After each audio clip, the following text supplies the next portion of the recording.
Welcome to the Great Basin Seasonal Outlook for April through July.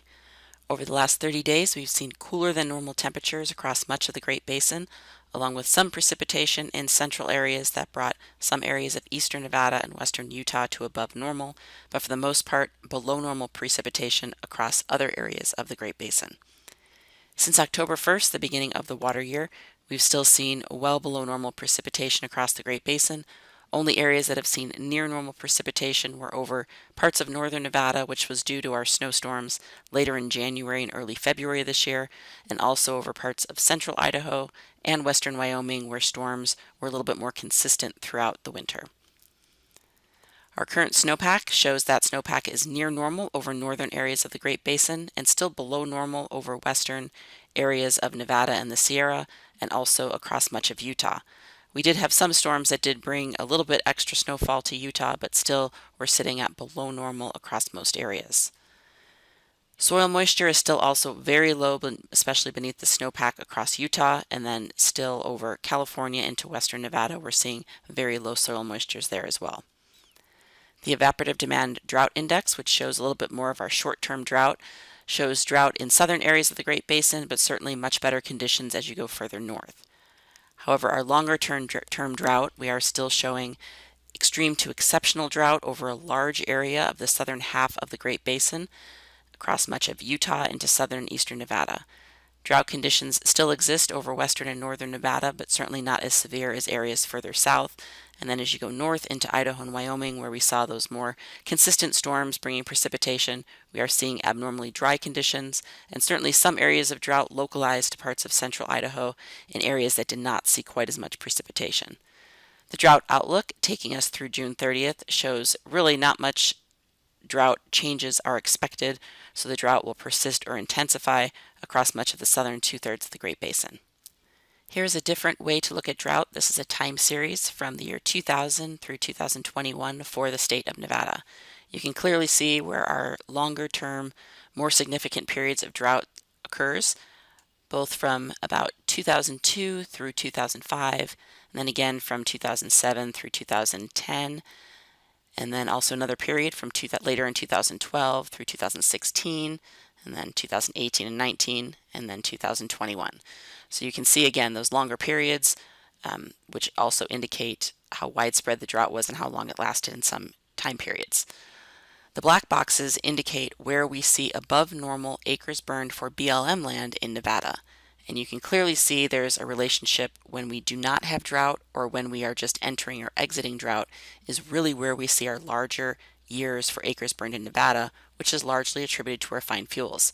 In longer term periods of drought, we just don't have the fine fuel bed to carry the fire, so we're not seeing the large fires as far as acres burned. We still see significant fires, certainly in the higher elevations, but in the lower elevation BLM lands, our larger years for acres burned occurs in years that we really don't have drought.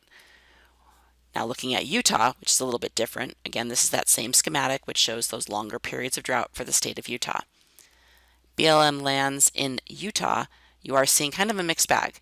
You're seeing some larger years in areas that we don't have drought, but also kind of straddling or bridging into years that drought is starting. So that's really more significant for Utah, but it's the higher elevations that are really most notable. So this is for Utah. The blue boxes indicate where we see more where we have seen our most notable higher elevation fires, and you can see those correlate more with areas of drought than they do when we are not in drought. So that is really our focus for this year. The notable fires I have listed here are quite a few, broken down by dispatch center, so you can kind of target those and see what jumps out at you as well. But really it's the areas of drought that are most significant for the higher terrain of Utah, and that will certainly be our focus for this fire season. Also looking at the drought for Utah, you can not only see that we are in significant drought, but we have not seen this severe of drought conditions, most areas in the exceptional category, really ever in the last 20 years. So that also will be significant as we enter the fire season. Now looking at some of our current fuel conditions, our ERC charts across the Great Basin. Up in Idaho, we're generally seeing near normal fuel conditions or near normal ERCs. However, in western Nevada and then areas further south, we are seeing those ERCs above normal for the time of year, just due to the drier conditions we've seen recently. 10-hour fuel moisture has been fairly high over northern areas of the Great Basin, and due to recent storms, increased over parts of Nevada as well, but still very low over the southern half of Utah and into southern and eastern Nevada. Similar conditions in our 100-hour fuel moisture and also our 1,000-hour fuel moisture, lowest obviously in the south, and then certainly much higher as you go further north. Currently, we do not have any large incidents in the Great Basin, although we have seen some recent larger fires emerge in areas where our winds have been stronger over the last week. Now we'll put everything together and kind of take a look at our longer term outlooks. First, starting with El Nino and La Nina.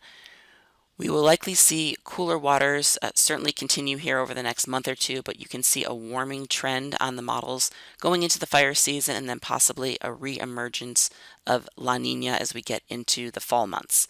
So we will see how that will play a role in our fire season. The 8 to 14 day outlook taking us from April 8th through the 14th shows cooler conditions and drier conditions expected across the Great Basin. We'll likely see cold fronts be dropping down from the north, bringing us again those cooler temperatures, and precipitation may target the eastern half of the Great Basin, but right now through the month of April we're not seeing anything significant with precipitation amounts, so everything will likely be on the lighter side and just periods of showers and cooler temperatures at times with those cold fronts, but that will also bring us some stronger gusty winds. And it's those winds that have been a problem this year.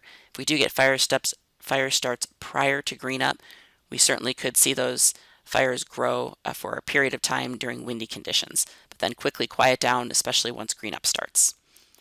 Our 1 month outlook for April shows warmer conditions in the east and drier conditions as we get later in the month.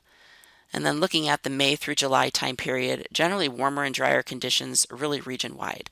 As far as the monsoon is concerned, we are likely looking at a normal start or possibly even an early start to the monsoon, as we are expecting a warmer, drier pattern to set up over the desert southwest here over the next couple of months, which is really what is needed to occur for the monsoon to establish itself.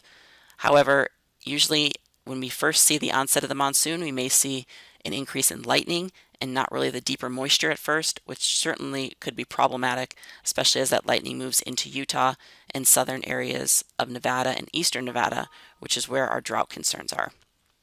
So putting everything together, April we're looking for a normal fire potential. Again, this is when green up will be starting, so we likely will see a decline. Certainly could see fire starts on windy days in areas that green up has not yet started, or in areas that we have more fine fuels, but again, that would be more a temporary condition on windy days. As we get into May, however, we'll likely see fire potential increase, especially in the south, mainly in our higher elevations, especially with our drier conditions and our drought conditions. And then in June, we'll see that area expand, especially if we see an early start to the monsoon, pushing some lightning into the Great Basin. This will be certainly problematic for our higher terrain of Utah and also into southern and eastern Nevada. As we move into July, we are expecting that fire potential to continue to shift north, again, mainly targeting the higher terrain of Utah and also the higher terrain of eastern Nevada. We'll likely see moisture beginning to move into southern areas, which hopefully will decrease our fire potential in the far south. As we get later in July and August, we may be targeting areas certainly further north up into Idaho and Wyoming, but at least through July, our main problem areas likely will be in Utah and over eastern and southern Nevada. That concludes our seasonal webcast. Check back on May 1st for our next outlook.